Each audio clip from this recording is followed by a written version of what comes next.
भाई सारे भाइयान हाथ जोड़कर राम राम सत श्री अकाल। साथियों, संयुक्त किसान मोर्चा अराजनीतिक और किसान मजदूर मोर्चा ने भारत सरकार के उस प्रपोजल को रिजेक्ट कर दिया है जो प्रपोजल उन्होंने पिछली मीटिंग में हमें दिया था। कल दोनों फोरम के नेताओं ने 3-4 घंटे तक उस प्रपोजल की पूरी अच्छे तरीके से जांच पड़ताल करी, उसके एक एक शब्द को समझने का प्रयास किया और उस पर पूरी जांच पड़ताल के बाद हम इस निष्कर्ष पे पहुंचे कि उस प्रपोजल में किसानों के लिए कुछ भी नहीं है। सबसे पहली बात, भारत सरकार ये कहती है कि भाई अगर हम दाल की फसलें भारत के किसानों से ही लेंगे तो लगभग 1.25 लाख से 1.5 लाख करोड़ का खर्चा आएगा।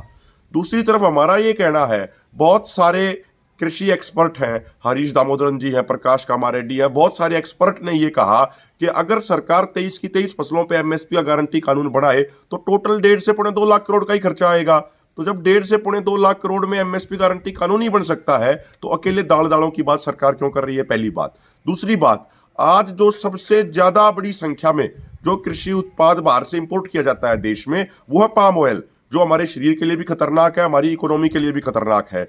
हर साल लगभग 2.25 लाख करोड़ रुपए का पाम ऑयल बाहर से इंडोनेशिया, मलेशिया से इंपोर्ट किया जाता है। हमारा ये कहना है कि ये 2.25 लाख करोड़ का पाम ऑयल इंपोर्ट करने की बजाय सरकार ये क्यों नहीं कहती कि भाई हम अपने देश के किसानों से सरसों खरीदेंगे, हम तिल खरीदेंगे, अन्य खाद्यान्न तेल संबंधित फसलें खरीदेंगे और उसकी गारंटी हम देश के किसानों को देंगे। तो अगर सरकार की नीयत साफ है, अगर सरकार सच में आत्मनिर्भर भारत बनाना चाहती है तो ये तमाम कृषि उत्पाद बाहर से इंपोर्ट बंद करके अपने यहाँ के किसानों को एमएसपी की गारंटी दो। और अगर टोटल आप दाल और पाम ऑयल का जोड़ोगे तो लगभग 3 लाख करोड़ रुपया सरकार के पास बचता है और 3 लाख करोड़ रुपया सालाना में 23 की 23 फसलों पे बहुत आसानी से एमएसपी गारंटी कानून बनाया जा सकता है। एक और बात साथियों, सरकार ने अपने प्रपोजल में कहा कि जो किसान गेहूं और धान को छोड़ के कपास या अन्य फसलें लगाएगा उसको हम एमएसपी की गारंटी देंगे, सरकार लीगल कॉन्ट्रैक्ट करेगी।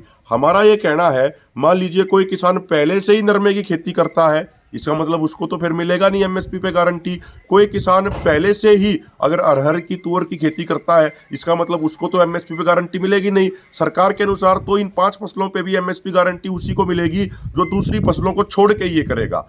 तो हमने जो पूरी जो जांच पड़ताल करी उसके बाद इस निष्कर्ष पे पहुंचे कि इस प्रपोजल में किसानों के लिए कुछ भी नहीं है। और हमारा स्पष्ट कहना है, जो हमारी मांग है कि भाई एमएसपी पे गारंटी कानून चाहिए, 23 की 23 फसलों पे चाहिए। वो चीज, वो मांग हमारी एज इट इज स्टैंड कर रही है और हम स्पष्ट कर देना चाहते हैं कि भारत सरकार के इस प्रपोजल को रिजेक्ट करते हैं। और जो हमारे आगामी कार्यक्रम है 21 तारीख को 11 बजे शांतिपूर्ण तरीके से शंभू और खरौली बॉर्डर से आगे बढ़ने का, वो कार्यक्रम एज इट इज हमारा स्टैंड कर रहा है। तो तमाम हरियाणा, पंजाब दोनों राज्यों के तमाम किसानों से प्रार्थना है कि सारे साथी अपना, पूरे भारत से मैं ये निवेदन करूंगा, पूरे भारत के किसानों से प्रार्थना है कि शंभू और खरौली बॉर्डर पे 11 बजे तक कल सारे साथी अधिक से अधिक संख्या में पहुंचे। कोई भी ऐसा गांव नहीं बचना चाहिए जहां का साथी ना आए। और ध्यान इस चीज का रखना है, हमें शांति जरूर बनाए रखनी है, शांतिपूर्ण तरीके से आगे बढ़ना है। बहुत बहुत धन्यवाद।